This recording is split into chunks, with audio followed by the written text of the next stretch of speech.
Estamos en la mañana del miércoles 5 de agosto de 2020. Como se lo veníamos anunciando, hoy vamos a conversar con el presidente de la Asamblea Legislativa, el diputado Mario Ponce, quien pues nos ha concedido parte de su tiempo esta mañana de miércoles. La Asamblea ha estado muy activa en estos días. Recordemos que el fin de semana hubo una sesión plenaria extraordinaria donde se ratificaron 250 millones de dólares de créditos que van a ser utilizados para la atención de la emergencia económica generada por la pandemia. El presidente de la República, sin embargo, decía de que todavía falta un paso más y le pedía a la Asamblea que se incorporen esos fondos al presupuesto general de la Nación 2020.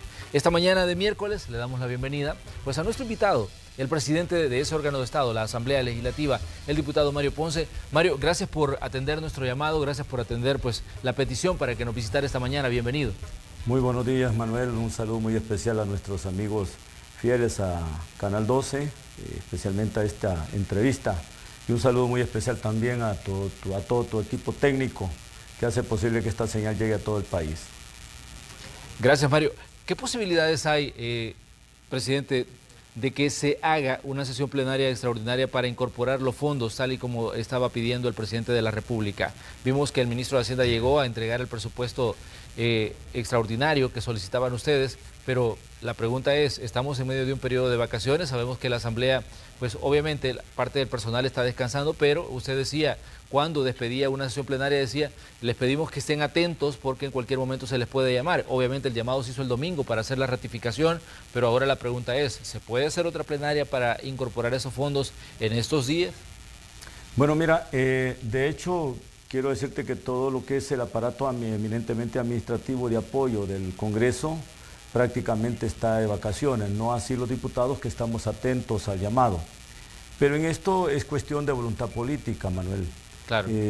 Yo tengo que hacer algunas consultas con los líderes de los grupos parlamentarios, por lo tanto, cualquier decisión que yo tome tiene que ir avalada por los liderazgos, en el sentido de que los diputados estén disponibles al llamado de este servidor.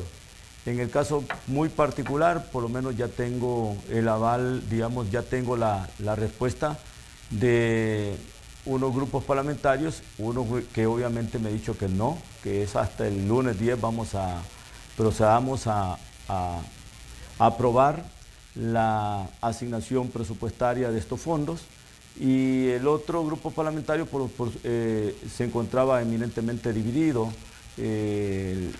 un 50% a favor y otro 50% decían que no podían asistir, habían hecho planes familiares. Lo que sí quiero decirte, Manuel, que en efecto los fondos ya están prácticamente resguardados.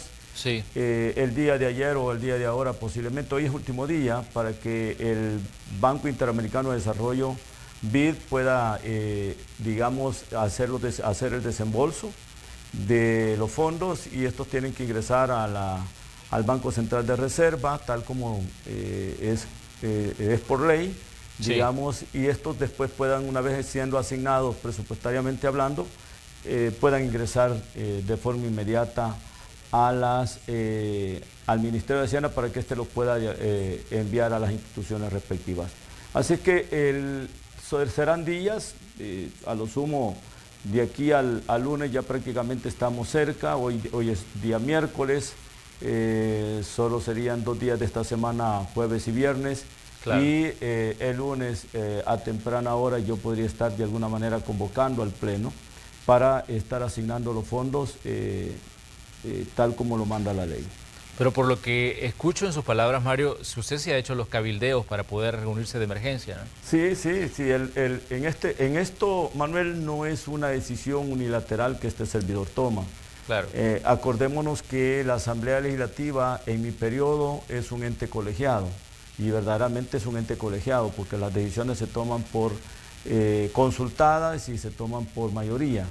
No es una imposición. Si tú, digamos, de hecho, haces una convocatoria como presidente y sabes que no vas a tener los votos necesarios para impulsar la medida o el acuerdo político que termine en un acto jurídico, pues por supuesto no lo hagas, porque ¿de qué sirve venir y llamar y tengas a lo sumo de los 84 tengas a 60 y de esos 60 solamente tengas a favor 27 o 28 o 30 diputados, cuando esta es una votación que necesita 56 votos. No quiero decir que si yo hago el llamado no van a estar los diputados, claro que van a estar, pero no me asegura de tener la mayoría que yo necesito para lograr con éxito la asignación presupuestaria que corresponde. Con seguridad te lo puedo decir, para el día lunes 10, sí ya les quiero decir a todos los diputados que todos tienen que de alguna manera estar listos y a temprana hora. Vamos a convocarlos, es el día laboral, para que en las primeras horas de la mañana del día lunes 10 procedamos a hacer la plenaria extraordinaria para la asignación presupuestaria de estos fondos, tal como lo ha determinado el ministro de Hacienda en el proyecto de presupuesto extraordinario y en el proyecto de presupuesto ordinario. Diputado Ponce, ¿cómo describe usted este proceso que llevó a la ratificación de estos fondos? Porque vimos una situación un tanto complicada, ¿no? Como a veces se tornan las cosas en la Asamblea Legislativa. Lo vimos a ustedes el viernes sesionando, el ministro de Hacienda llega, luego él dice yo me retiro, luego ustedes pues dicen no hay que votar, usted dice bueno voy a cerrar la sesión plenaria porque obviamente no tuvimos el acuerdo, luego pues se convoca el domingo. ¿Cómo definiría toda esta situación que se dio en medio de esta situación que se decía que había una fecha fatal para aprobar estos 250 millones de dólares? Mira, la verdad, Manuel, es que los fondos el día viernes 31 se perdieron a las 0 horas y las reglas, quiero manifestarte, no las pone el banco, las ponen los gobiernos. Y en este caso en particular, el mismo gobierno de El Salvador se impuso que después de aprobar, de actualizar la emisión de la deuda, me refiero con el voto 43, sí. Tenían pues fechas fatales para poderlo ratificar. Claro. Por lo tanto, no es el BID el que violentó sus propias reglas o que nosotros violentamos las reglas del BID. Fuimos nosotros mismos como país quienes violamos nuestras propias reglas, porque las reglas las pone el país que solicita los fondos. El BID, en el caso de El Salvador, hizo, Manuel, una excepción, digamos, muy especial, excepcional, la palabra correcta es, digamos, hizo una consideración excepcional con El Salvador. Y quiero agradecerle al BID porque al final ellos hicieron sus propias valoraciones. Tú sabes a lo que nos estábamos sometiendo. Claro. El no haber aprobado, digamos, ese empréstito a una tasa del 2.11%, con un plazo de 5 años y medio de gracia para empezar a pagar la deuda. Esos beneficios no los íbamos a encontrar en el mercado, en ninguna ventana de financiamiento del mercado financiero los ibas a encontrar. Por lo tanto, el esfuerzo había que hacerlo. A mí se me pidió que, de hecho, después de pasar digamos lo que pasó, que ya todos lo conocemos el día viernes, claro, que hiciera los cabildeos necesarios, que tratara de recuperar los fondos. El día siguiente, el día sábado, a temprana hora, empezaron a llamar diputados que estaban de alguna manera conscientes del error que se había cometido, a sabiendas que este servidor había hecho todo el esfuerzo. Pasamos todo el día buscando los espacios para el cabildeo. Pues lamentablemente no se lograron, hubieron varios factores que dinamitaron el acuerdo el día viernes. Sí. Tú lo sabes, el pleito personal del ministro de Trabajo con el alcalde Mason, el alcalde Mason, digamos, solicitando una asignación especial de estos fondos. Esos factores externos dinamitaron el acuerdo, o sea, pusieron un ambiente tenso, complicado en la Asamblea y pues ya conocemos toda la historia. Mario, ¿qué tan difícil está siendo, digamos, lograr esos consensos? Porque obviamente lo vemos a usted en dos vías, uno hacia el Ejecutivo y otro hacia adentro de la Asamblea.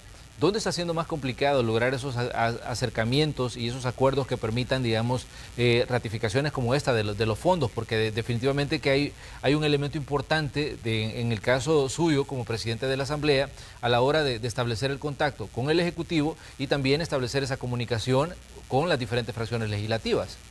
Bueno, mira, yo en lo personal quiero manifestarlo en este canal.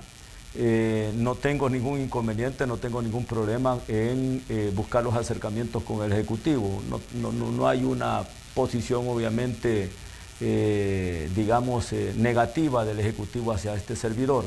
Se abren las puertas, se me escucha cuando de alguna manera hago consultas o realizo algunas, digamos, doy algunas opiniones sobre temas muy particulares del país.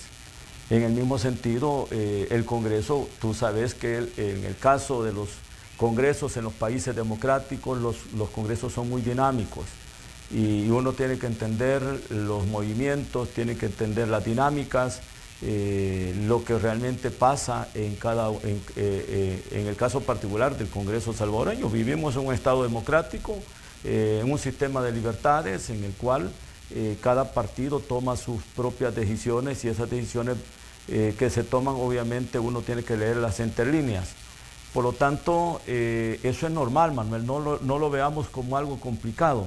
Sí. Yo le decía a otros amigos en otro medio de comunicación, preocupémonos cuando en este país no existe oposición, preocupémonos cuando en este país prácticamente un Congreso está prácticamente alineado. Y eso no existe en este momento, no existe y espero que no exista a futuro, en el futuro temprano. Entonces vivimos en una democracia plena.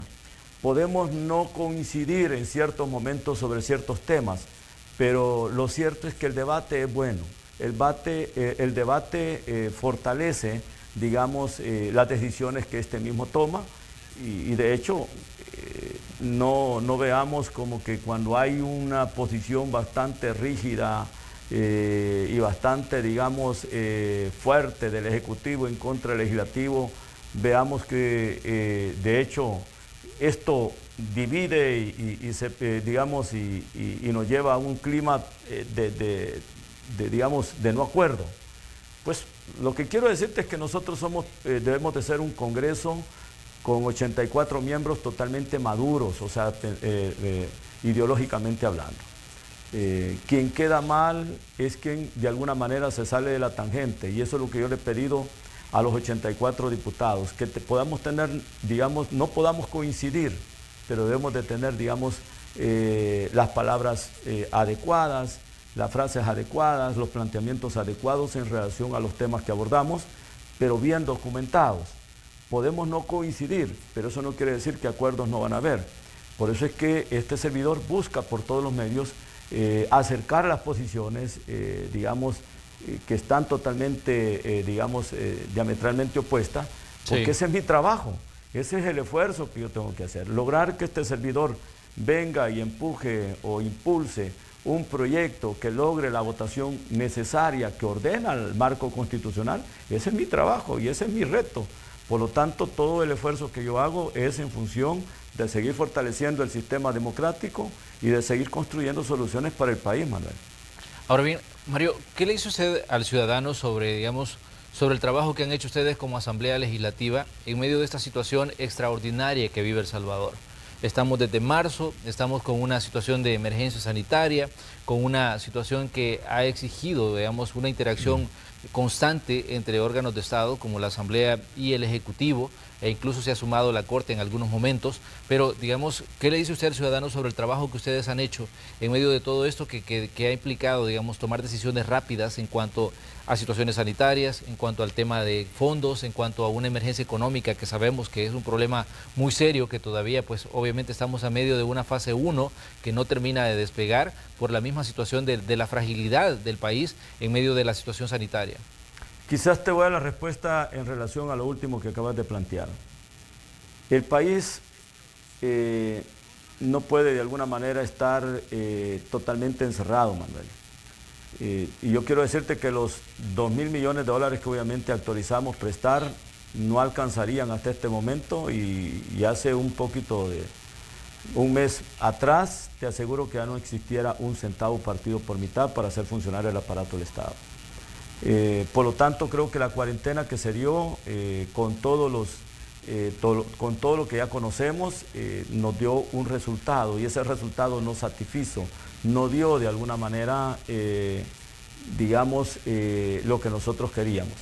que era aplanar totalmente la curva y disminuir los contagios. Al contrario, se dieron ciertos acontecimientos que no vale la pena mencionarlos acá, que dieron, digamos, paso a aglomeraciones, a la multiplicación del contagio, y eso ya todos sabemos por qué estamos en la curva que estamos. Esto tiene una respuesta por ese tipo de acciones que se dieron en el pasado. El virus se multiplicó por algunas acciones del mismo Estado. Y eso hay que reconocerlo. No reconocerlo sería como decir que el virus se multiplicó por arte de magia. No, y estamos totalmente convencidos desde el punto de vista de los científicos, me refiero a la parte médica, que han dicho de que los lugares de contagio son las aglomeraciones. Una persona puede estar contagiada y este multiplica a miles. Por lo tanto, el nivel de contagio comunitario que existe en el país, desde nuestro punto de vista, es difícil de pararlo. Y el país no puede de alguna manera estar paralizado. La gente está diciendo que no quiere seguir viviendo de raciones. Dicen, bueno, dice una familia, me refiero a la gente que sacaba las banderas blancas, ¿cómo es posible que me traigan un paquete supuestamente de $25 y aquí en la casa vivimos 7, vivimos 8? ¿Cuánto vamos a vivir? Vamos a aguantar un mes comiendo o alimentándonos con a lo sumo 4 libras o 5 libras de arroz y 4 de frijoles para todo un mes. A nosotros, como decían esta familia, nosotros queremos ganarnos el pan de cada día con nuestro propio sudor. Y la gente no puede estar bajo la ración. La gente quiere de alguna manera ganar el sustento diario de su propia familia con el propio sudor de su frente. Entonces, esto, Manuel, no va a parar, ni aquí ni en ninguna parte del mundo. Debes de entenderlo tú ahora, si no lo entendés, te vas a dar cuenta de que y voy a traer lo que pasa en el país y el mundo entero a esta empresa. Si en esta empresa aquí se contagian 3, no vas a cerrar el canal va a seguir funcionando. Necesita trabajar y generar ingresos para pagar todos los costos de funcionamiento del mismo. Entonces, el canal va a seguir funcionando siempre, Manuel. Por lo tanto, el país necesita funcionar siempre. Si vos ya no tenés margen para seguir prestando, ¿y de qué va a vivir el país? ¿De dónde le vas a sacar los salarios a los médicos, a las enfermeras, a los laboratoristas, a todo el personal administrativo del sector de salud? Claro. Pensemos exclusivamente esa gente que esté en la primera línea, no digamos todo el resto del aparato del Estado. Entonces, ese tipo de decisiones así radicalizadas son las que te llevan a una situación obviamente de desesperanza, y tenemos que darle esperanza a este país, que este país va a seguir funcionando.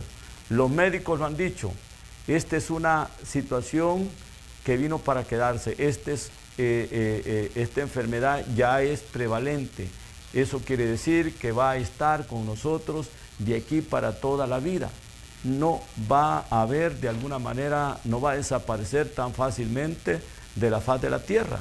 Entonces, ¿qué tenemos que hacer? Simple y sencillamente cuidarnos, guardar el distanciamiento social, las medidas de higiene. Y quiero decirte, yo estoy aquí sentado y tú estás allá también. Claro. Pero no sabemos si el día de mañana tú y yo vamos a ser parte de las estadísticas. Pero debemos de entender que esto, me refiero a las estadísticas de los que van a ser, digamos, sujetos de presas del virus.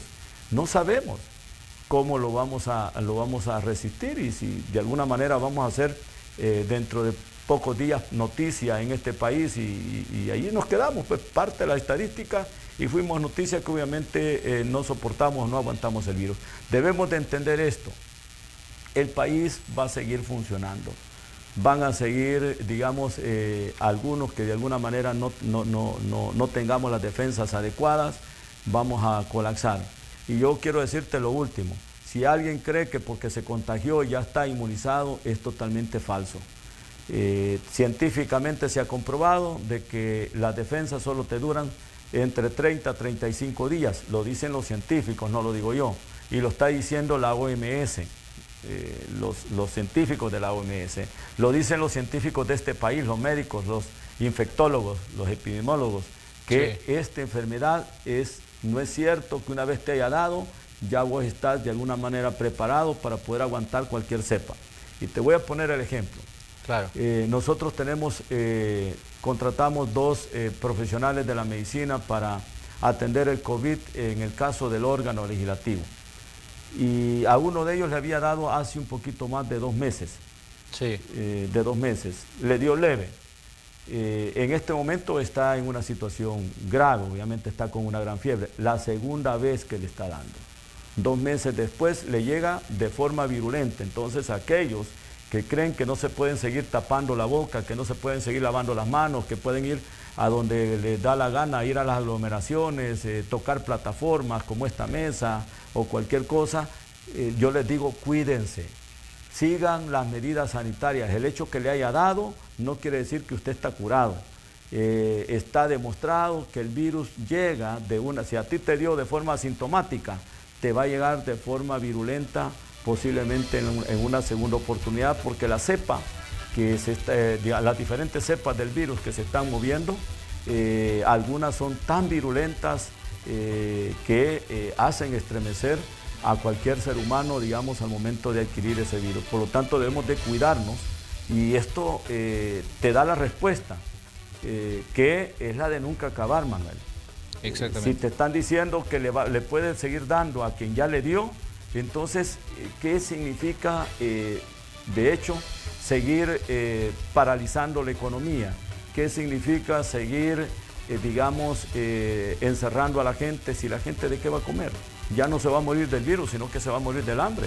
Y yo creo que no podemos llevar al país a una pobreza tan radicalizada en la que tengamos otros problemas de otra índole que no sea el tal virus.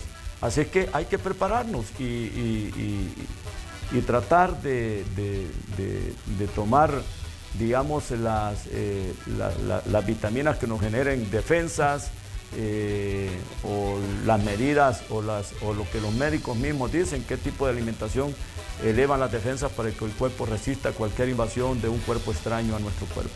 Mario, con esta declaración podemos deducir de que en este caso usted como presidente de la Asamblea no está de acuerdo con otro periodo de cuarentena. Porque no, yo quiero decirte que yo lo he impulsado, no es que esté de acuerdo, yo lo impulsé antes de irnos de vacaciones. Claro. Es que quiero aclarar, pero no hay voluntad, no hay votos en el Pleno, entonces yo no puedo de alguna manera tener la misma posición. Hice el cabildeo necesario y creo que tú lo conociste, claro. Di declaraciones al respecto.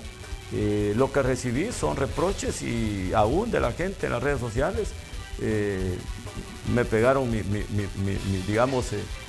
pequeño, digamos, raspón, o como dicen en buen salvadoreño, mi pequeño mayugón por el hecho de estar impulsando la medida. Así que la gente, uno también tiene que expresarlas en las redes sociales al momento de presentar una propuesta. ¿Por qué? Porque ahí se expresa la gente, que los que quieren, tú puedes medir que dentro del 1 al 10, si ves que hay 5 o 7 comentarios de 10, entonces detenerte, no sigas, pero si de esos, de los 10, 7 están a favor, entonces seguí impulsando y seguí posicionando el tema. Entonces, pero pude percibir que el tema no era tan popular, la gente no quiere encierro, quiere libertad, quiere de alguna manera desarrollarse y resolver sus asuntos como familia.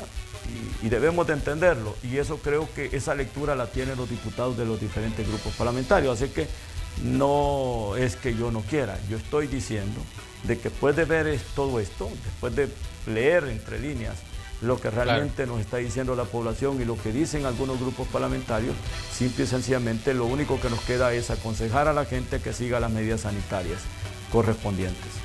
Muy bien, vamos a hacer un espacio para comerciales, ya regresamos con más de la conversación de esta mañana. Como decíamos, pues tenemos la visita del presidente de la Asamblea Legislativa, el diputado Mario Ponce, y estamos hablando de temas importantes, así es que le pedimos a usted que siga con nosotros.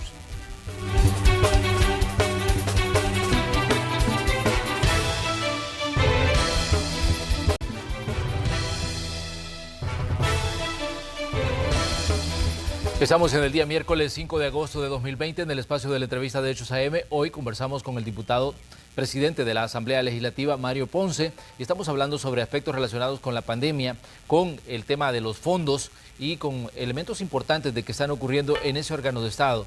Diputado Ponce, un punto importante en toda la discusión y el debate que se ha dado con el Ejecutivo es el pedir explicaciones sobre el uso de los fondos para la emergencia. Desde la Asamblea hemos escuchado como una y otra vez, algunas fracciones legislativas han dicho, el Ejecutivo no quiere dar explicaciones sobre los gastos. De hecho, se dio un problema con el ministro de Agricultura, que había sido llamado para que diera explicaciones de unos gastos que había hecho esa cartera de Estado, y en diferentes momentos ha dicho que no podía llegar y se ha excusado de diferentes formas. Y bueno, una situación clave en este momento pues obviamente es la transparencia de esos fondos, porque estamos hablando pues de cantidades bastante elevadas que pues forman parte de la deuda que ha adquirido el país.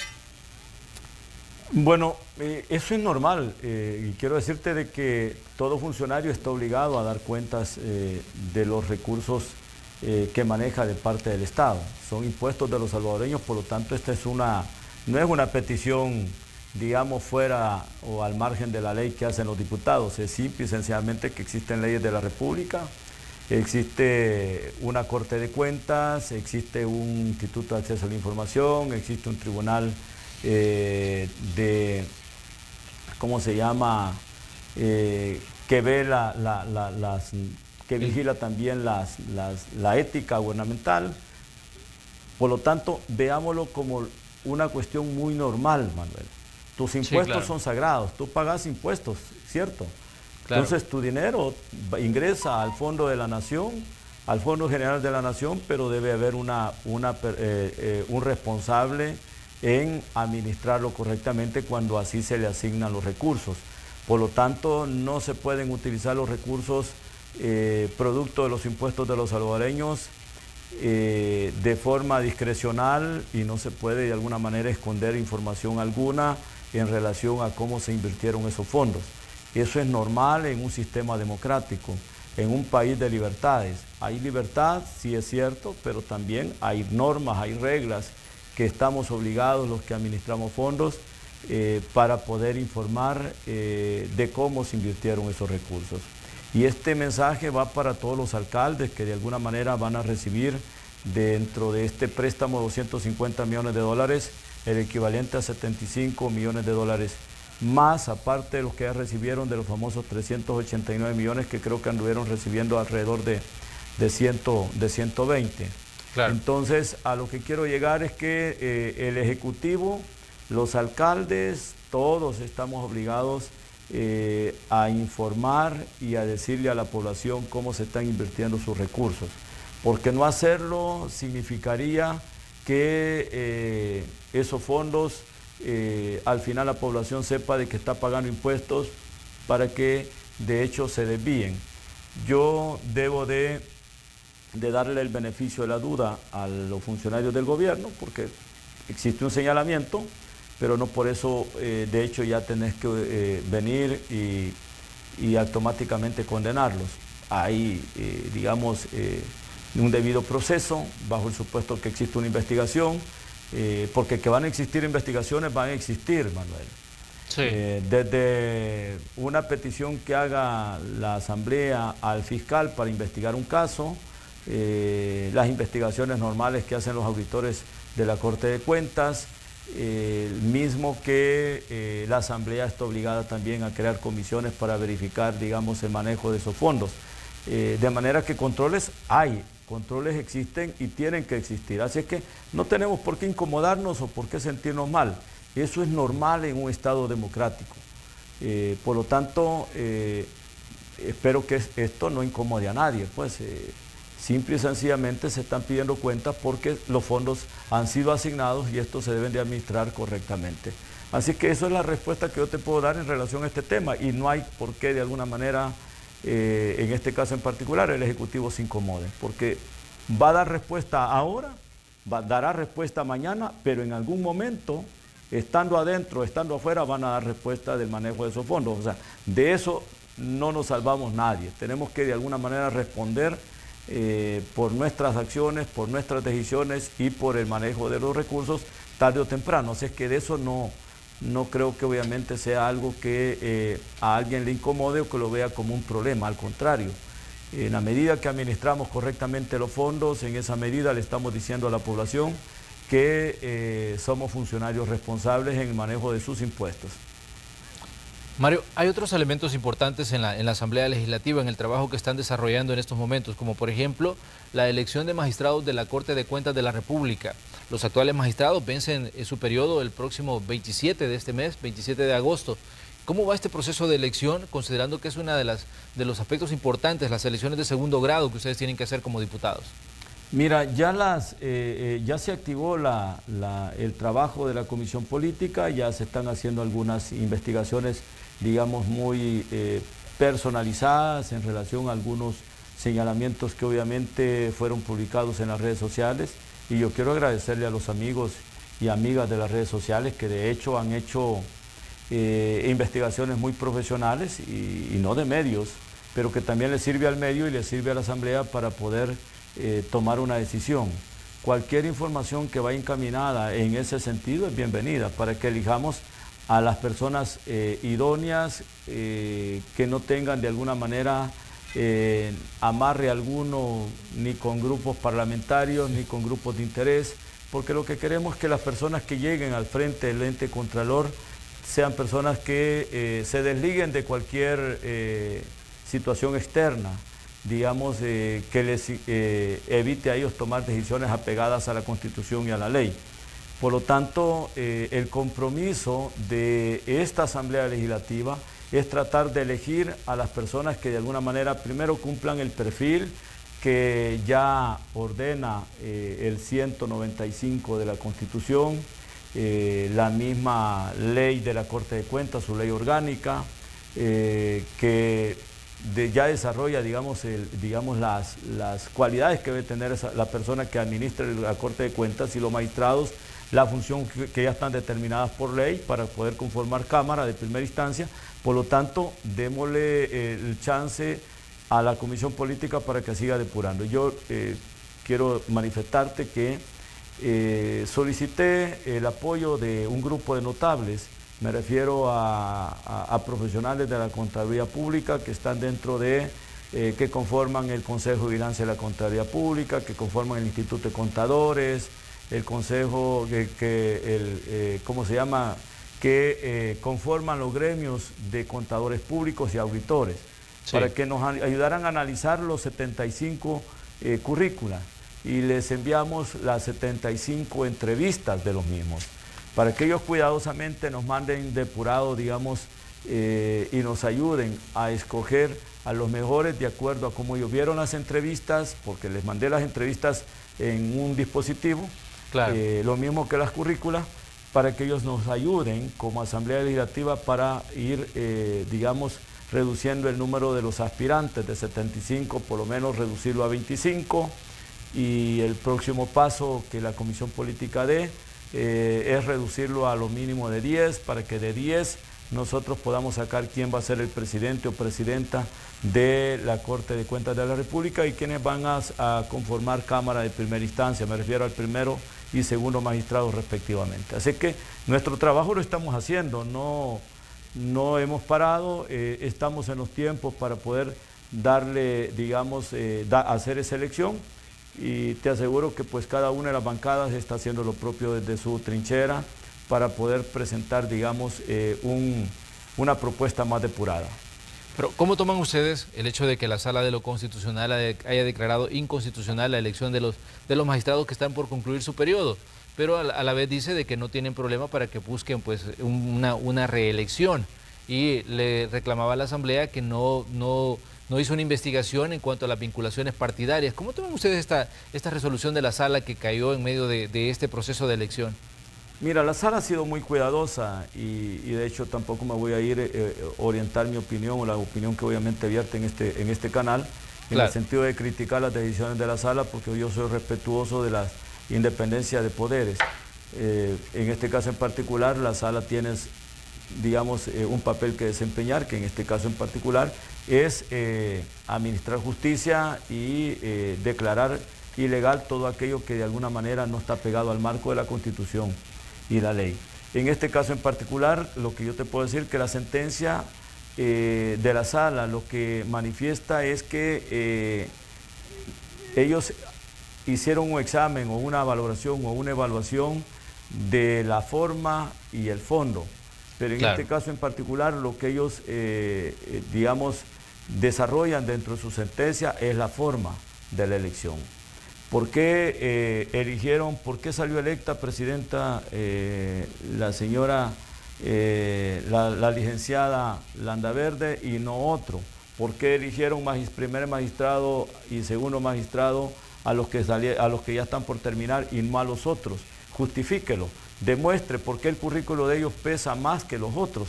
Entonces, eso no iba de alguna manera expresado, desarrollado de forma cuidadosa en el dictamen que se estructuró. Hoy debemos de ser cuidadosos y por eso creo que el trabajo de los ciudadanos que de alguna manera hacen un trabajo investigativo y vierten información en las redes sociales, ayuda porque eso te permite, digamos, orientar y poner tus barbas en remojo al momento de tomar una decisión. Si esa decisión va a ser la errada, pues por supuesto no hay que votar. Pero en este caso en particular, la sala les dijo a ellos, miren, no les estoy vetando, les estoy diciendo que la elección que hizo la Asamblea Legislativa violentó algunos procedimientos de forma, por lo tanto tampoco estoy a tantos días de terminar su periodo, tampoco los voy a expulsar del ordenamiento. Claro. Voy a expulsar el decreto que les dio el nombramiento a ustedes del ordenamiento jurídico. Ustedes están habilitados para terminar hasta el 27. Allá la Asamblea si sigue con los mismos vicios al momento de elegir. Nosotros tenemos que ser cuidadosos, vamos a buscar la forma y vamos a estructurar también los criterios de fondo para poder elegir a los mejores y a las mejores en función de que este ente contralor desarrolle un papel constitucional que le sirva al país en el sentido de auditar los fondos del Estado de forma eficiente, de forma, digamos, en los tiempos que la ley ya determina, no, de forma expedita no, pues obviamente en los tiempos que ya determina la ley y no dejar aquellos casos de corrupción o de mal uso de los fondos que se investiguen 5 o 7 años después, no le sirve para nada al país. Entonces, por lo tanto, cualquier mal manejo de los recursos tiene que recuperarse en los tiempos que determina la Constitución y la ley. Y en eso debemos de estar de alguna manera convencidos que el esfuerzo que hagamos al momento de elegir tiene que ser un esfuerzo que no sea vetado o que no sea de alguna manera expulsado por la honorable Sala de lo Constitucional en un momento determinado. Pero esto que ocurrió con esta resolución de la Sala de lo Constitucional, que si bien les dice a los actuales magistrados terminen su periodo, pueden buscar la reelección, pero le señala a la Asamblea, digamos, una situación que se dio en el proceso de elección. ¿Esto aleja de una posible reelección a los actuales magistrados o consideran ustedes que no se puede convertir, digamos, en una piedra de tropiezo para que algunas de estas personas se puedan reenganchar en los puestos que tienen en la Corte? Mira, Manuel, como dicen que no debemos de ser, digamos, esclavos de las palabras que uno dice, y especialmente en un medio de comunicación como este, que lo ve todo el país y lo están viendo también los ciudadanos que obviamente están optando al cargo de presidente y magistrados. Por lo tanto, cualquier opinión que yo vierta en dirección de eso estaría violentando derechos, así es que voy a abstenerme de dar una declaración porque al final me va a tocar votar por alguien de ellos. Vea, estoy hablando por los 75 que están ahí. Claro. Y ellos están dentro de ese proceso, por lo tanto yo creo que no sería lo más correcto que este servidor viniera y expresar opinión, por respeto a ellos y por respeto también al proceso que estamos llevando. Ahora bien, Mario, pero se le está pidiendo, por ejemplo, a la Corte de Cuentas que sea mucho más agresiva en sus auditorías. Eso hemos leído informes, datos que han salido, análisis que se han hecho de diferentes, digamos, fuentes de pensamiento del país, donde dicen, miren, necesitamos que la Corte de Cuentas salte y tenga un papel más protagónico en la lucha contra la corrupción y también en el control de los fondos que se manejan en el Estado. En este caso, digamos, la responsabilidad de elegir a quién se pone en la Corte de Cuentas está sobre la Asamblea. ¿Cómo responden ustedes a esas peticiones que se están haciendo de diferentes puntos, pidiendo, digamos, una Corte de Cuentas más protagonista del papel que le toca jugar dentro de todo lo que está ocurriendo en El Salvador? Mira, yo no le voy a quitar méritos a ninguno de los 75 aspirantes. Claro. Dentro de esos 75 hay personas muy bien calificadas para poder ejercer el cargo. Por supuesto que yo hubiera querido, digamos, otro tipo de perfiles, más, digamos, personas que ya conocemos que en el ejercicio de sus cargos realizaron un papel bastante, digamos, apegado al marco constitucional y a la ley. Pero en este caso en particular son 75 candidatos y candidatas, de los cuales estamos totalmente convencidos que de ahí saldrá la decisión para que administren correctamente la Corte de Cuentas. Claro.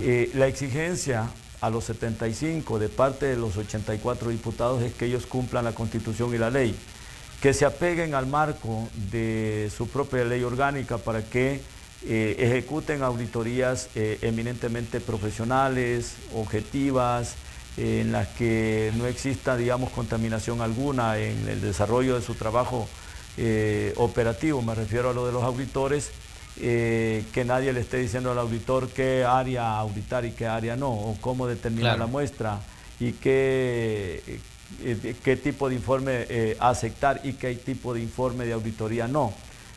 Por lo tanto, creo que la independencia de los profesionales responsables de auditar la hacienda pública dentro del ente contralor se debe de fortalecer, y ahí creo que está nuestra debilidad. El hecho de que la Corte de Cuentas, desde mi punto de vista, no le ha dado prioridad a los profesionales de la contaduría pública para poder hacer auditorías eminentemente profesionales. Yo sé que alguien me va a decir, mira, la Corte de Cuentas es un ente, digamos, ¿cómo se llama? Bastante, digamos, amplio, diverso, por lo tanto se necesita el criterio de un abogado dentro del ejercicio del examen de auditoría, se necesita el criterio de un administrador de empresa, de un economista, de un ingeniero.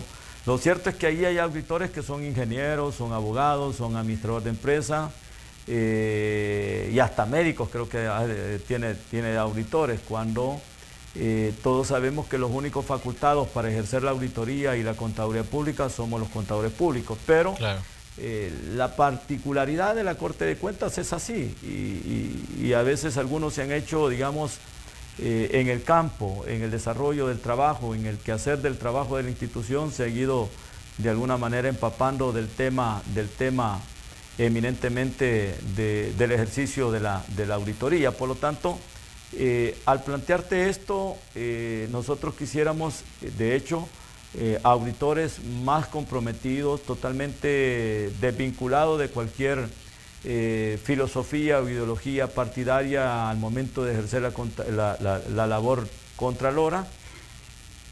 Y en este caso, por ejemplo, sabemos que hay muchos que de hecho son partes o son cuadros partidarios, que es lo que deberíamos de ir buscando, tratar de hacerlo entender de que una cosa es, de las 4 en adelante pueden tener su corazoncito en algún lugar, pero de las 8 a las 4, cuando ellos ejerzan su labor constitucional, profesional, en función de auditar los fondos del Estado, a cualquier nivel de la función pública, se apegue a las normas y a los criterios eminentemente técnicos que ya emanan, digamos, de la auditoría gubernamental, y lo que nuestros maestros nos enseñaron en el aula al momento de cursar nuestra carrera, digamos, especialmente a los contadores públicos. De manera tal de que no sé si es parte de la debilidad o parte de la fortaleza, vamos a decirlo así, sí, el hecho de que la Corte de Cuentas no esté conformada solo, digamos, sus niveles, sus siete direcciones de auditoría, solo con contadores públicos. Lo mejor, digamos, a futuro es empezar a reclutar para el ingreso en la función de esta institución solo a contadores públicos, y que empezáramos a especializar al ente contralor solo con profesionales de la contaduría pública que de hecho pasaron 5 años, 6 años en la academia, conociendo, digamos, la función de la profesión, para que ésta empiece a dar auditorías o informes de auditorías con calidad, digamos, en el sentido que estemos satisfechos que se hizo una investigación apegada a las técnicas de investigación que hace el auditor al momento de haber elaborado su plan de auditoría, que es algo que quiero decirte, es un señalamiento que se viene dando, y no lo digo yo, lo dice la misma institución. gente de la misma institución, que hay auditorías que no se planifican. O sea, ya se volvieron tan cómodos algunos auditores que copian un programa de una institución diferente y la pegan. Ya no hay ni tiempo, no se toman ni el tiempo para empezar a desarrollar un plan de auditoría hecho a la medida. Eso no lo digo yo, lo dicen los mismos empleados de la institución, que a veces hay demasiada, digamos, tal vez no compromiso en el hecho de que cualquier auditoría debe ser debidamente planificada. Si la planificación se hizo correctamente, si diseñaste un programa, digamos, correr un cuestionario, ese cuestionario que vas a correr o que vas a empezar a desarrollar dentro de la institución, tiene que estar apegado a la naturaleza de la institución, a los, digamos, a los señalamientos que posiblemente se hagan a la institución, que si es que existe algún señalamiento, o al ambiente que obviamente se vive dentro del mismo. Ya la academia nos enseñó cómo de alguna manera elaborar programas hechos a la medida y profundizar cuando se quiere profundizar para encontrar hallazgos contundentes en relación al manejo o mal manejo de los recursos. Mario, me gustaría que me diera su punto de vista también sobre otra situación que está en puerta en la Asamblea Legislativa. 21 de agosto, fecha en la que se ha programado la interpelación de René Francis Merino Monroy, actual ministro de la Defensa. ¿Qué dice usted sobre esto? Porque hemos escuchado declaraciones de funcionarios del gobierno considerando que este es un ataque, dicen, a uno de sus funcionarios.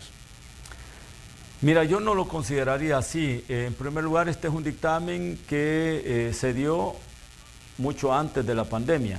Por lo tanto, hay un señalamiento sobre una situación que se dio en el Congreso, que espero nunca jamás se vuelva a dar, que es el famoso 9F. Y creo que pues al final hay una petición expresa, el dictamen tiene que cumplirse, nosotros no podemos engavetar ese dictamen. La decisión de la mayoría está tomada en que el 21 de agosto procederá la interpelación, pero eso no es una decisión de este servidor, es una decisión del Pleno Legislativo. Por lo tanto, y de la mayoría de la Asamblea Legislativa, somos 84 diputados y diputadas, que por mayoría se toman las decisiones, tanto en la Comisión Política, en la Junta Directiva y en el mismo Pleno. Por lo tanto, no hay que ver esta interpelación como un acto de venganza, jamás ha existido eso. Hay ciertos acontecimientos que deben de ser de alguna manera investigados, que se tienen que profundizar, y esa fue la decisión que al final tomó el Pleno. Veámoslo como un acto normal y por lo tanto no es ni un acto de linchamiento, ni acto de venganza, ni nada que se le parezca. Veámoslo como parte normal en un país eminentemente democrático, donde todos estamos de alguna manera, podemos ser juzgados por nuestras acciones. Si tomaste una decisión a sabiendas que esa decisión te iba a poner en una situación de estas, tú la tenías que haber pensado antes.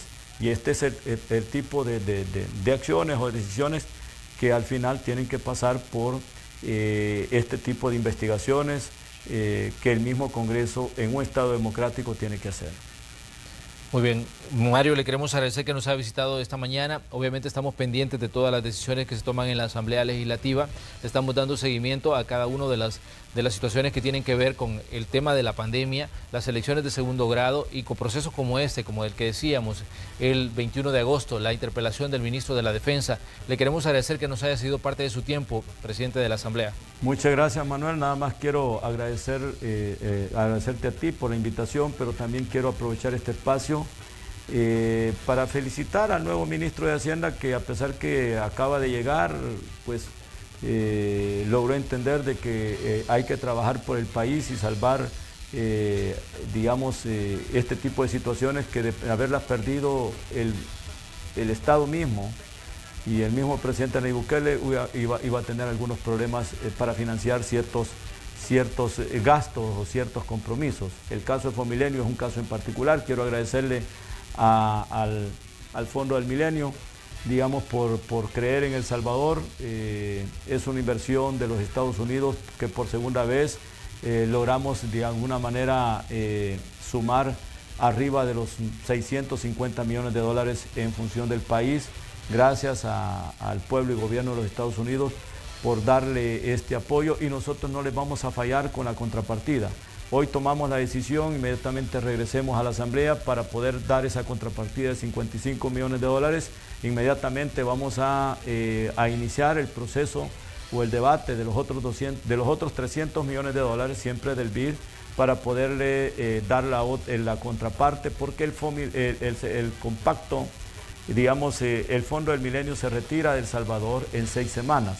Claro. Y la carretera que ya está prácticamente es una carretera de primer nivel entre Zacatecoluca y la ciudad de Zacatecoluca y el aeropuerto, ya está casi por terminarse, como ya se están terminando algunos centros, algunos edificios digamos, del Ministerio de Educación. Me refiero a escuelas que eran parte de los compromisos, que todos aquellos donde iba a invertir el Fomilenio iban a haber escuelas nuevas, bien equipadas, que van a estrenar los niños en los próximos años, de manera tal que quiero agradecerle al Fomilenio, en el mismo sentido al BID, por haber considerado darnos la oportunidad, como ellos lo dijeron, esta es la primera y última vez, nunca lo hemos hecho con ningún país, de haber, digamos, dado este aval después de la fecha de tope de la ratificación.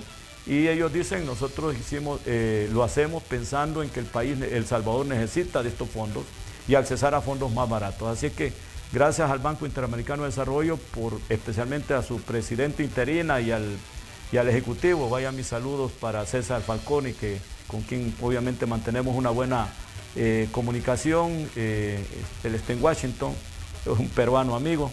Sí. Que de hecho está acá en El Salvador, pero en este momento está haciendo teletrabajo desde Washington, porque no pudo viajar a El Salvador, pero desde allá está de alguna manera trabajando. El equipo de ejecutivos que están alrededor de estos temas en relación al financiamiento de los países. Así que salvamos al país de quedar condenado a un castigo de 1 año para no accesar a fondos. Y eso había que decirlo también, porque venía una nueva calificación después de hacer un análisis macroeconómico, el nuevo análisis macroeconómico del país por no haber logrado un acuerdo en el momento oportuno. Hoy eso lo quitamos, y quiero también felicitar al ministro de Hacienda, porque a pesar que de hecho va llegando, le tocó ponerse a la par y sumarse con criterio positivo, con disposición positiva. Así que hay que tratar de alguna manera que este es un esfuerzo tanto del legislativo como del ejecutivo. No es algo que yo me lo tengo que abrogar, sino que hicimos el esfuerzo los dos. Al final trabajamos, la embajada nos ayudó, Fomilenio nos ayudó, digamos, a hacer lobby. Washington hizo su trabajo, digamos, la gente que está en Washington hizo su trabajo en apoyo a este servidor. Así que nada más lo que quiero es agradecer a todos los actores que estuvieron involucrados en este esfuerzo. Muy bien, Mario, gracias por estar aquí. Vamos nosotros a una pausa comercial y cuando regresemos, más de Noticiero Hechos. Hay información que usted tiene que conocer, el tráfico y otros reportes que están preparando nuestros equipos. Volvemos.